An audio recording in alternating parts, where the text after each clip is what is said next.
down here in Costa Rica with the Pura Vida retreat, both surfing and jiu-jitsu. And there's Steve. Hey, Steve. Steve. And Jake's here as well, and we're gonna do a move for Jake's daughter. Cool. Sage and Tonia. You're asking about no-gi sweeps, so I'm gonna get swept. We'll talk about two situations. One is that back in the day when I was getting into no-gi, I was getting into for fighting, and a lot of people, both for no-gi and even fight situations, will buckle down here really tight against the hips, so it's hard to move anything here, and at the same time, I don't have a lot to work with. It can be very frustrating. You'll see guys at tournaments where they get up, even maybe some points, and then they just barrel down and they don't do anything. In a fighting situation, people will do this too, to basically catch their breath before they post up and then come down with a punch. So whether we break posture here, or we have a person that's kind of like keeping their head down against the chest and elbows really close here to the hips so I can't move, this is effective. And this is actually how I started working my butterfly guard initially. Let's turn this way a little bit. Okay, so what we're gonna use a reverse grapevine. So his body's really close down. I'm gonna take my feet and I'm gonna work them in and get them under here. Okay, it might be tough at first, but you'll get used to it. From here, I'm going to extend his legs out. This is gonna throw his posture off. Immediately, I'm gonna take one. Typically, you're gonna go on the side. So if I'm hugging his head here, I'm gonna take this same side leg, weave it in.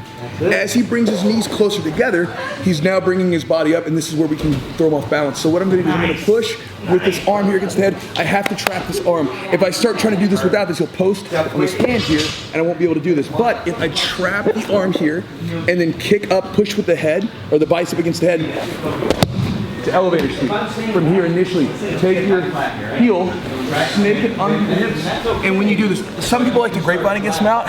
I just like to take my heels and glue them to their hips here. So this way I have a lot of, I still have mobility, but like this, a lot of times if they kick the leg out, they can start weaving their leg under mine, whereas over here, it can glue it up under their hips. If he tries to get his legs under mine, it's very difficult to do that. So again, maybe we break their posture down, maybe they were already down. Either way, we're here. I'm hugging the head, the lat. If you have an underhook, that's fine too, but a lot of times it's hard to get that when they're here like this. So I'm just gonna grab over the lat or grab the back of the head. This hand's gonna trap, you already saw that on the other side. I'm gonna take my feet, and you just wanna get like your big toe right around here, glued into the instep. This allows you to extend the person out, and then as soon as this happens, they're gonna start bringing the knees up. So we're gonna quickly put that in. And we're putting it up to the middle part of their thigh. As we sweep, we turn our hips just a little bit. Kick the legs going, push them with the bicep, turn the body, and then sweep.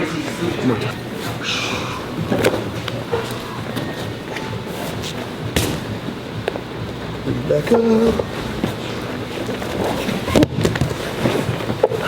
Whether you're using that for a sweep, whether you're using that to deal with the person's posture, because a lot of times if they're down there like that, if you start to extend their legs out with the reverse grapevine, it'll either throw them off a little bit or they'll start to feel very uncomfortable there. It might get them to raise up. But Sage, I hope that helps you with a no-gi sweep. And Jake, got anything to say, brother?